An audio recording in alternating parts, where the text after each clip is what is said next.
अस्सलाम वालेकुम dear students. आज इस लाइव सेशन का मकसद जो है, हमारा टॉपिक में हमने लिखा है, जैसा कि आप देख रहे होंगे। आज हमारा टॉपिक ये है कि the use of English and the importance of English language in our daily life. हमारी जिंदगी में इंग्लिश की कितनी अहमियत है, ये हमारा टॉपिक है। एक स्टूडेंट के लिए इंग्लिश की कितनी अहमियत होती है, और जैसे वो यूनिवर्सिटी में एडमिशन लेता है, या इस तरह अगर एक बंदा जो जॉब कर रहा होता है, तो जॉब करने में इसकी कितनी अहमियत है। और जब आप इंटरव्यूज में जाते हैं, इंग्लिश लैंग्वेज से कितना इम्पैक्ट आता है आपके इंटरव्यूज में। अगर आप बिजनेस कर रहे हैं, तो बिजनेस के लिए भी इंग्लिश लैंग्वेज की कितनी इंपॉर्टेंट। आप इंपोर्ट एक्सपोर्ट का काम करते हैं, या कोई भी आप बिजनेस कर रहे हैं, आप उससे जब बात करते हैं, गुफ्तगू करते हैं, तो उसमें वो किस तरह से देखता है जब आप उस इंग्लिश बोल रहे होते हैं, और हमारे मुआशरे में कितनी इंग्लिश को अहमियत दी गई है।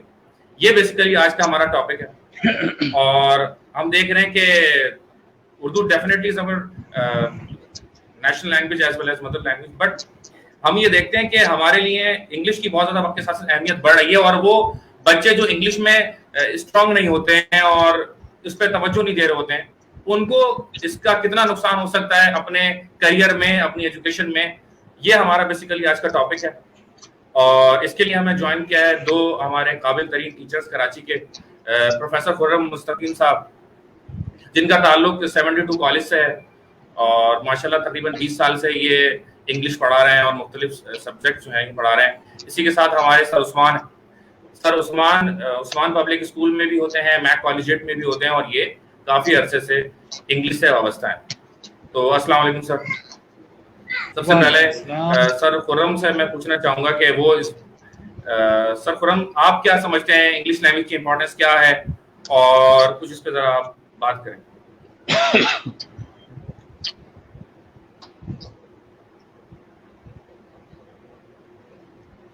Yeah, thank you very much, Sir Wasi. First of all, I'd like to thank you that you have given me chance to speak on this topic. That is wonderful thing, a wonderful approach that you thought and you started this thing today. That we all are live and talking about the issue that's very, very crucial in the present time period all over the world, all over the Pakistan. First of all, I'd like to describe something more about myself. As far as English language is concerned, there was a time an institute situated on Karimabad named Park British Institute. Right. I taught there 7 years back. I taught 7 years over there in that institute. So I had that kind of experience to teach English language classes. As far as today's topic is concerned, it has had enough importance of since last decade or more than that. Definitely, English, without English, you can't survive right now or in the past period or in future, because this is a very important criteria in Pakistan. This is the settled or decided by the government. English is official language, or English is a second language of Pakistan. Our primary language is Urdu, but English is second language or official language. As far as official language is concerned, in any organization, whether it is government or it is private, without English you can't survive. Yeah, all correspondence are in English. Even the meetings are conducted in English. Whenever you have to receive any particular document, whenever you have to send any document to any other organization, even within organization and outside organization, you have to speak English, you have to write English.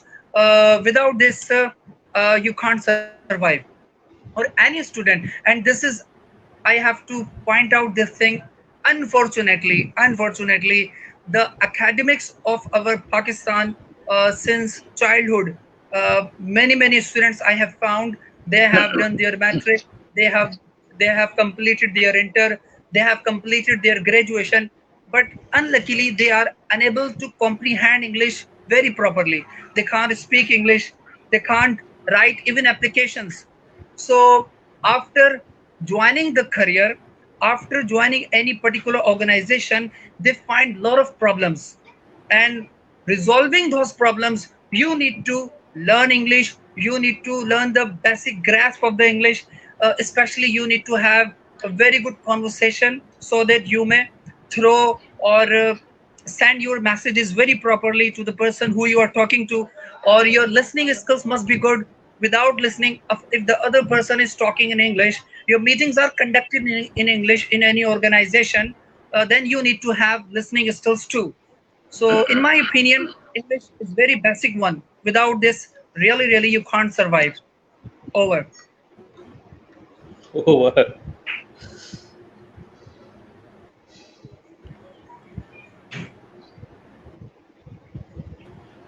Wasi bhai, would you like to add something?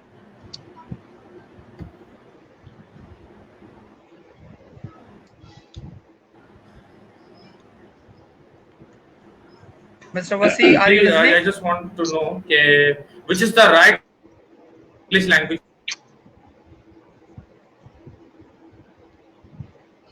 सस्मान, आप मुझे सुन सकते हैं? Sir, I'm hearing you right now. I think sir वसी के जो internet है वो शायद थोड़ा सा ड्रॉप आउट हो रहा है. You may continue. Wasi is on browsing. You may continue. Sir, I do agree. By the way, thank you so much. वसी भाई आ गए फिर से. हेलो वसी भाई. जी मैं आप सुन रहा हूँ. क्या आवाज आ रही है मेरी? बेहतरीन. जी अब आ रही है. आ रही है आवाज? जी बिल्कुल आ रही है. बिल्कुल. ओके. जी उस्मान भाई कंटिन्यू करें साहब. आप जरा कंटिन्यू करें. थैंक यू सो मच वसी भाई. अस्सलाम वालेकुम एवरीवन. सबसे पहले तो और बहुत शुक्रिया कि आप जो है वो एक फोरम आपने बनाया ताकि हम लोग यहाँ पे बुला सकें, और काफ़ी अच्छा लगा मुझे इंट्रोडक्शन देकर के. थोड़ा सा मैं अपने बारे में बताऊं कि एक तो ये कि मेरा नाम उस्मान है, दूसरा ये कि साथ ही उस्मान पब्लिक स्कूल में टीचर होने के साथ साथ मैं कॉलेजिएट आदम जी में और मेरिट एंड मेरिट के अंदर भी मेरी एफिलिएशन जो है वो भी चल रही है, और वहाँ सब में अभी फ़िलहाल जो है वो सिर्फ इंग्लिश के हवाले से ही चल रहा हूँ. देखिए बहुत सारी चीज़ें तो हमारे प्रोफेसर साहब ने काफ़ी सारी चीज़ें इसमें ऐड कर ही दी हैं कि what is the importance of language in today's world. लेकिन अगर मैं थोड़ा सा एजुकेशनल पॉइंट ऑफ व्यू से थोड़ी सी बात करूं, क्योंकि हमारे पास ज़्यादातर एक तो एक फोरम भी हमारे पास एजुकेशन का है, और दूसरा ये कि हमारे पास बच्चे या जो सुन रहे हैं हमें उस वक्त एजुकेशन फील्ड से ही ताल्लुक़ रखने वाले लोग हैं. तो एक चीज़ मैं बड़ी इस्तेमाल करता हूँ अपने बच्चों में, वो ये कि work smart rather than work hard. आप जो है वो हमारे यहाँ बच्चे जो है ना वर्क हार्ड करने के लिए तो तैयार हैं, लेकिन वर्क स्मार्ट करने के लिए कोई तैयार बैठा हुआ नहीं है यहाँ पर. इम्पॉर्टेंस की अगर बात कर रहे हैं इंग्लिश की, तो लेट्स सपोज कि अगर मैं सब्जेक्ट के हवाले से बात करूँ, आप केमिस्ट्री लेते हैं, केमिस्ट्री है, इंग्लिश फिज़िक्स है और मैथ्स है, मैनेजमेंट के सब्जेक्ट्स ले लीजिए आप, कॉमर्स के सब्जेक्ट ले लीजिए आप, उनमें से जितनी भी चीज़ें आप थियोरेटिकल पढ़ेंगे वो सारी की सारी इंग्लिश में जा रही हैं. ठीक है. हमारे यहाँ का बच्चा जो है ना वो बैठा हुआ है रट्टा मारने के लिए. वो बोलता है कि नहीं सर आप मुझे मोटे मोटे नोट्स पकड़ा दें, मैं रट्टा मारने को तैयार हूँ, लेकिन कॉन्सेप्ट समझ के अगर बोला जाए 100% लिख लो, ठीक है ना, मुझे थोड़ा सा यार तरफ से इसको लिख लो, वो नहीं लिखेगा. वो बोलेगा कि नहीं सर रट्टा लगवा लें यार, मैं अपनी तरफ से लिख रहा, मैं नहीं बनना चाहता अंग्रेज. उसका ये बाकायदा स्टेटमेंट होता है. हम लोग ये आए दिन जो है ना अपने स्कूल में सुन रहे होते हैं या क्लासेस के अंदर सुन रहे होते हैं. तो अगर एक बच्चा एक सिंपल इंपॉर्टेंस जो कह लीजिए इसकी है वो यही है कि आप जो है वो इंग्लिश सीखें. आपको अपनी चीज़ों का कॉन्सेप्ट आपके दिमाग में बैठा हुआ है, अगर आपको खुद से लिखने की उसकी स्किल्स आ जाती हैं, आपको इंग्लिश का इतना पता है कि यार मैं किस तरह से फॉर्मल राइटिंग में जा कर के जो है वो चीज़ों को लिख सकता हूँ, तो मेरे लिए ख्याल है कि आप लोगों के लिए एजुकेशन या हम सब के लिए एजुकेशन इतनी ज़्यादा मुश्किल हो जाएगी जितनी हमने बना के रखी हुई है इसको. क्या कहते हैं इसमें प्रोफेसर साहब आप भी और वसी भाई आप भी, क्योंकि आप जो है वो मैनेजमेंट के सब्जेक्ट से डील कर रहे होते हैं यहाँ पर. बिल्कुल सही बात है, बिल्कुल सही आपने कहा. अच्छा एक बात मेरा सवाल है आप दोनों से कि बच्चे को जो है मैट्रिक के बाद लैंग्वेज कोर्स वगैरह करने चाहिए या इंटर के बाद या बीकॉम के बाद, सही वक्त क्या है इसका? उस्मान भाई पहले आप अगर इस पे बोले.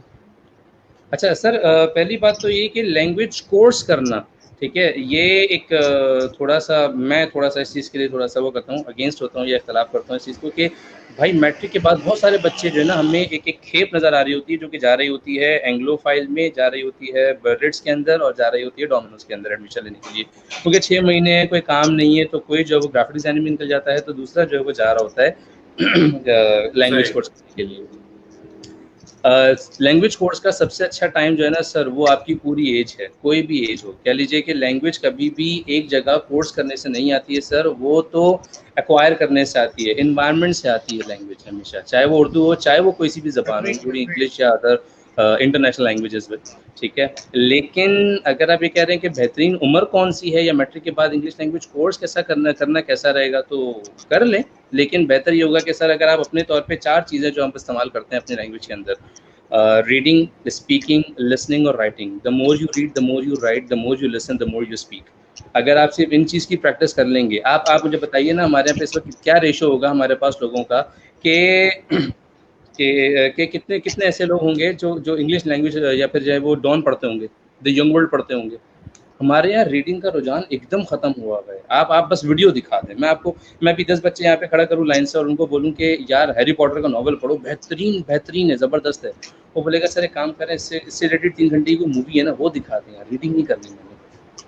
जबकि रीडिंग करने के बाद आपकी इमेजिनेशन जो बन रही होती है ना रीडिंग करने से खुद, उसकी तो सर बात ही अलग होती है। एक बनी बनाई चीज़ आपके सामने आती है, आप आइसोलेशन में आ चुके होते हैं, एक पिक्चर चल रही है और आप बस उसके फ्लो में बहते रहते हैं।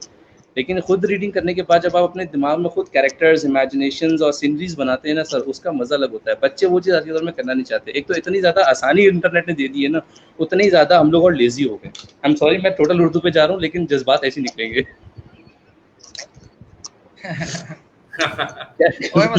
जी सर, आप इस बारे में क्या कहना चाहेंगे सर? खुर्रम, आप इस बारे में क्या कहना चाहेंगे? आपका सवाल वैलिड है कि किस उम्र में इंग्लिश लैंग्वेज सीखी जाए। तो मैं ये समझता हूँ कि childhood is the best time to learn and improve English language.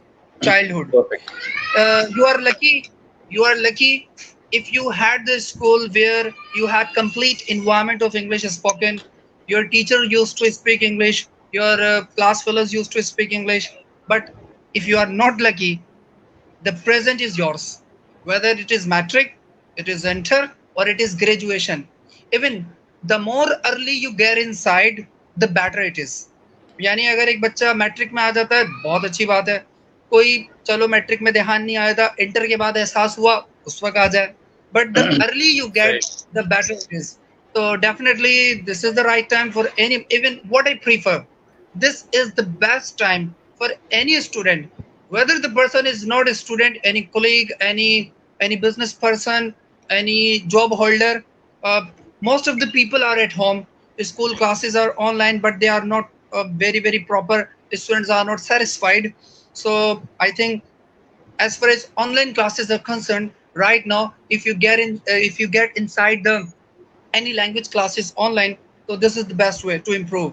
And what I prefer one thing, कि जैसे हमारे उस्मान भाई ने भी एक बात बोली, yes I 100% agree, the more you listen, the more you speak, the more you read, the more you can write.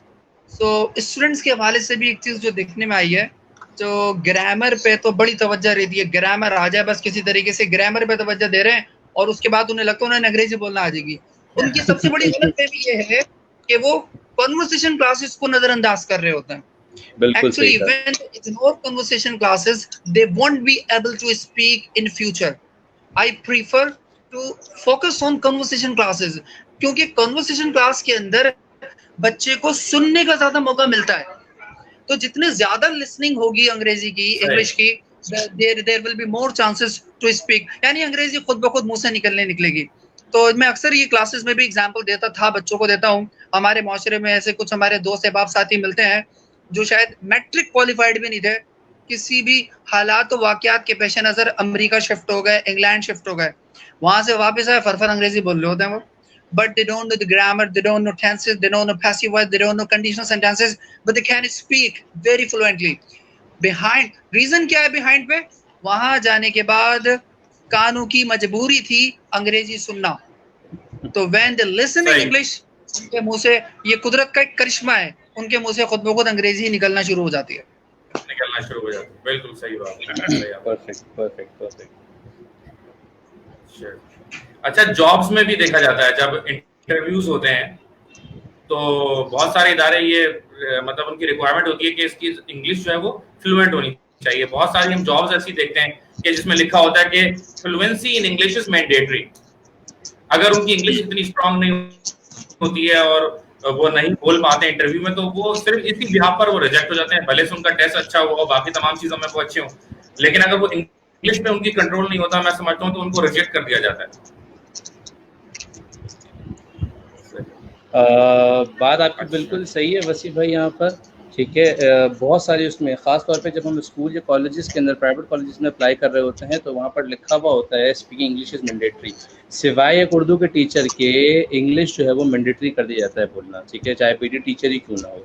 अब यहाँ पर थोड़ा सा मेरा कॉन्सेप्ट या पॉइंट ऑफ व्यू थोड़ा सा चेंज है इस हवाले से।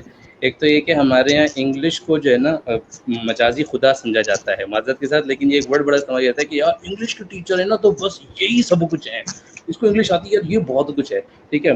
क्वालिफिकेशन खैर हो गई है, स्पीक फ्लुएंट है इंग्लिश के अंदर, हाँ जी फ्लुएंट है इंग्लिश के अंदर, हाँ तो बस चलाओ चलाओ चल जाएगा यार, बस चार बोल बोलो सामने वाले को, वो समझ जाएगा। मैं आपकी छोटी सी एग्जांपल दूँ इसकी, अगर मैं किसी से सामने से बात करते हुए बोलता हूँ यार देखो तुम ये काम अभी नहीं करो, तुम्हारी हैसियत नहीं है ऐसी, वो बुरा मान जाएगा इस चीज़ को लेकर के। लेकिन अगर मैं उसमें ये बोलूँगा ना यार देखो अभी तुम्हारा ये लेवल नहीं है, तुम थोड़ा रुक करके फिर काम कर लेना, अब वो हैसियत और लेवल, ये एक इंग्लिश का वर्ड एक उर्दू का, उसको लेवल का वर्ड बुरा नहीं लगेगा, उसको हैसियत का वर्ड बुरा लग जाएगा, या क्या आप मेरी हैसियत पे बात कर रहे हो, क्या हो गया है आपको, इस तरह से। पहली चीज़।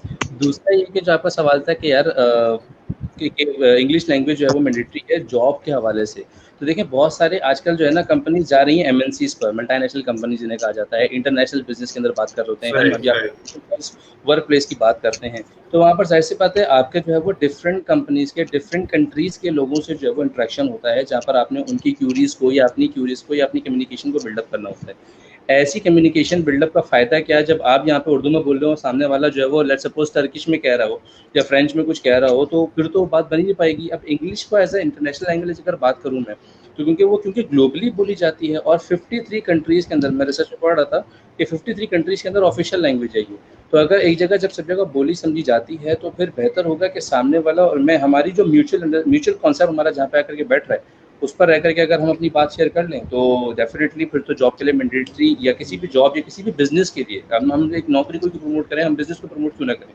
अगर कोई बिजनेस भी क्यों ना कर रहा हो, उसके लिए तो ज़रूरी है ना सर कि इंग्लिश फ्लुएंट होनी चाहिए, ताकि सामने वाला अपनी बात करके अपनी क्यूरी को या जो भी इसके बिजनेस एनवायरनमेंट है उसको जो है वो फ्लो कर सके या सही से चला सके। बाकी खुर्रम भाई इसमें कुछ ऐड करें तो बहुत अच्छा हो जाएगा।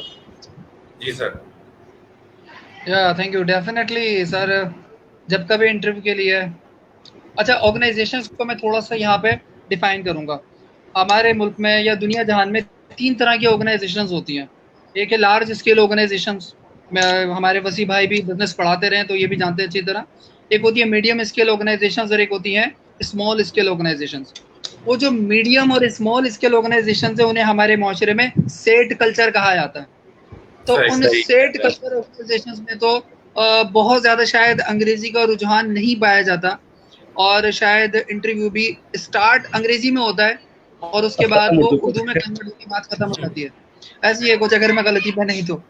लेकिन जी बिल्कुल, लेकिन अगर हम लार्ज स्केल ऑर्गेनाइजेशंस की बात करें, जिनको हम एमएनसी या मल्टीनेशनल ऑर्गेनाइजेशंस भी कहते हैं, इवन पाकिस्तान में भी जैसे एंग्रो फूड्स एमएनसी तो नहीं है लेकिन लार्ज स्केल में शुमार होती है, इस तरह की और भी हैं। तो उनके प्रोफाइल के मुताबिक English is mandatory, as sir Usman has said earlier. तो without every single document, every single writing, every single interview, और वहाँ पे इंटरव्यूज भी एक नहीं 2-3 इंटरव्यू हो रहे होते हैं, first interview, second interview, third interview आपका डायरेक्टर ले रहा होता है, तो every single interview is conducted in English. और पहला मयार एक इंटरव्यू के परखने के लिए पहला मयार उसके लिए अंग्रेजी ही होता है कि इज ही और she able to communicate in English very properly or not, because what I tell you, उन organizations में तमाम meetings इंग्लिश में कंडक्ट हो रही होती हैं, फिर उनकी प्रेजेंटेशंस इंग्लिश में कंडक्ट हो रही होती हैं, उनको अपनी एनुअल रिपोर्ट्स बना के जो प्रेजेंट करनी होती है वो 100% इंग्लिश में होती है। तो without English you really can't survive in any large scale organizations. perfect. अच्छा, मैंने बहुत सारे कुछ कंट्रीज जो मैंने विजिट किए, वहाँ मैंने देखा कि इंग्लिश अगर आपको आती है तो आप सरवाइव कर सकते हैं, आप अपनी बात समझा सकते हैं दूसरों को, लेकिन अगर आप नहीं आती इंग्लिश तो फिर तो आपके लिए बहुत ज़्यादा इश्यूज हो जाते हैं। ठीक है ना, सऊदीया में या दुबई में या कोरिया में या किसी भी और कंट्री में जब आप जाते हैं और वहां की जो लैंग्वेज है वो आपको नहीं आती, लेकिन अगर आपको इंग्लिश आती है तो आप सर्वाइव कर सकते हैं। लेकिन आप सिर्फ उर्दू लेकर आप वहां जाते हैं तो आई थिंक बहुत ज्यादा प्रॉब्लम हो जाती है, और आप पूछ ही नहीं पाते कि भाई मेरा कमरा फला जो है, मेरा ये एड्रेस है, मैं कहाँ जाऊं, तो ये भी मुश्किल हो जाता है बहुत ज्यादा। तो मैं समझता हूँ कि अगर आपको एक से ज्यादा लैंग्वेजेस आती हैं, स्पेशल इंग्लिश तो जाहिर है कि सबसे ज्यादा इस्तेमाल होती है दुनिया में, तो होता ये है कि आपकी लाइफ काफी हद तक आसान हो जाती है बहुत सारे मामलात में। सही कह रहे हैं, बिल्कुल सही कह रहे हैं। एग्रीड, ऐसी है सर, बिल्कुल ऐसी है। अच्छा, और कुछ सर आप ऐड करना चाहिए? एक चीज़ मैं ऐड करना चाहता हूँ कि हमारे पास ज़्यादातर जो है वो यंग यूथ जो है वो हमारे पास है, और हम उन्हीं को जो है वो पढ़ा रहे हैं, उन्हीं के लिए अपनी वीडियो जो है वो रखी भी है ऑनलाइन के भाई इंपॉर्टेंस क्या है लैंग्वेज की। तो यहाँ पर इस वक्त जो है वो कहते हैं कि 565 मिलियन लोग पूरी दुनिया में ऐसे हैं जो कि पूरी दुनिया के 52% हैं जो कि ना रोज़ाना के बेस पे इंटरनेट यूज़ करते हैं। और इंटरनेट का यूजेज अगर आप देखेंगे तो उसके अंदर इंग्लिश इज़ द मीडियम। कुछ भी आप चाहे रिसर्च पेपर ले लें, मुझे कोई रिसर्च पेपर पढ़ना होगा अपने किसी टॉपिक को लेकर के, अपने किसी प्रॉब्लम स्टेटमेंट को लेकर के, कोई थीसिस या आर्टिकल पढ़ना होगा मुझको, ठीक है ना, वो चीज़ मैंने जो है वो ढूंढूंगा, और वो डेफिनेटली मुझको उसको उतना वास्ट वैरायटी मुझे जो है वो वहाँ पर नहीं मिलेगी किसी और लैंग्वेज के अंदर, इंक्लूडिंग उर्दू एज वेल, नहीं मिलेगी जितनी मुझको इंग्लिश में मिल सकेगी। क्यों? क्योंकि इंटरनेशनली जो है वो हर कोई जो है वो उसके अंदर मैंडेटरी कि यार वर्ड काउंट जो भी हो, लेकिन आपकी जो लैंग्वेज है ना वो आपकी इंग्लिश होनी चाहिए उसके अंदर। अब मैं जाकर के पढ़ूंगा, मेरे लिए आसानी हो जाएगी। I will be updated about the new research, about the new thesis और whatever the problem statement is, ठीक है, ये चीज़ है। अब बच्चा यहाँ पर बैठा हुआ है, वो बैठा हुआ इस वक्त इंटरनेट के अंदर है, वो हज़ार चीज़ें देख रहा है, वो हज़ार चीज़ें पढ़ रहा है, लेकिन प्रॉब्लम ये है कि वो उसको उस इंटेंशन से नहीं पढ़ रहा कि अगर वो पढ़ना शुरू कर दे, बिलीव मी, उसकी अच्छी खासी अंग्रेजी वैसे ही ठीक हो जानी है। एक इलिटरेट बंदा भी जो है वो फेसबुक चला रहा है, एक मजदूर तबका लड़का इंसान भी जो है ना वो फेसबुक चला रहा है, और वो इंग्लिश में चला रहा है। क्यों? उसको पता है कि what is like, what is share, what is comment, या शेयर कैसे करना है, या वीडियो कैसे प्ले करनी है। हालांकि कितनी सारी चीज़ें जो है वो फेसबुक पे चल रही होती हैं, यूट्यूब पे चल रही होती हैं, वो नहीं पढ़ता या पढ़ रहा होता है। अगर इसको भी हम जो है वो वर्क स्मार्ट की बात करूँ ना, ज़रूरी है कि मैं किताब लेकर के कोई क्लास कोचिंग सेंटर ज्वाइन करूँ, तब जाकर के ही जो है वो मेरी जो है वो लैंग्वेज बेहतर होगी। आपको लैंग्वेज बेहतर करनी है, तलब है, भूख लगेगी तो बंदा कहीं ना कहीं तो रोटी अरेंज करेगा ना खाने के लिए, तो आप अपने अंदर वो तलब पैदा करो कि यार इंग्लिश ठीक करनी है, क्यों नहीं होगा? बिल्कुल।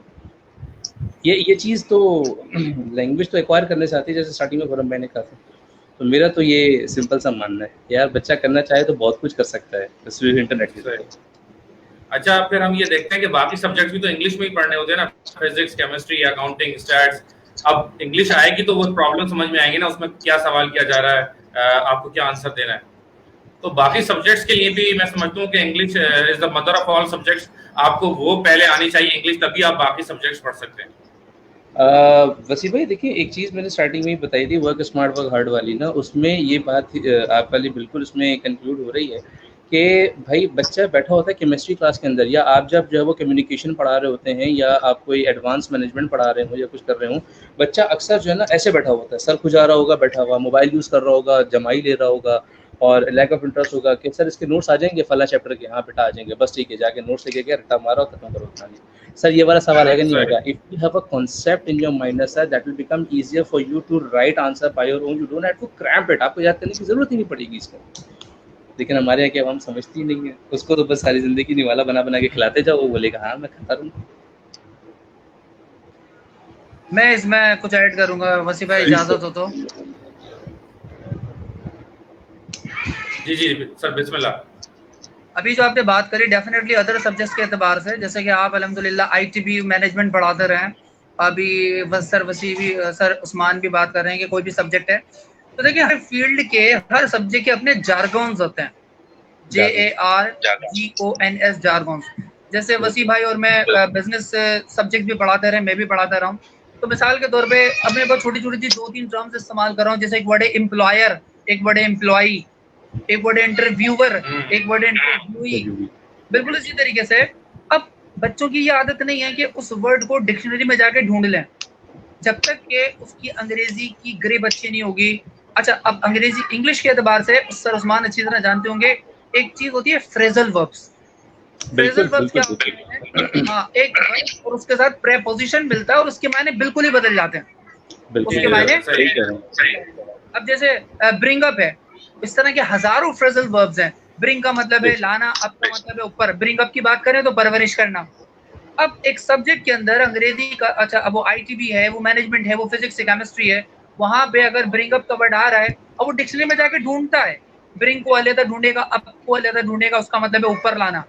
But until or unless the student has the right understanding of English language, English conversation, English grammar, तो वो अपने सब्जेक्ट पर भी ग्रिप हासिल नहीं कर सकता। सब्जेक्ट के अंदर स्टेटमेंट जो पैराग्राफ है वो बोल कुछ रहा होगा, बच्चे की अंडरस्टैंडिंग कुछ और होगी, और जना फिर एंड ये होता है कि मुझे इस सब्जेक्ट में मजा नहीं आ रहा। तो सब्जेक्ट में मजा ना आने की वजह लैक ऑफ अंडरस्टैंडिंग। बहुत सही बेहतरीन, जबरदस्त बात। सही। एक और डायमेंशन में ऐड करना चाहूंगा वसीफ भाई, अगर इजाजत हो तो।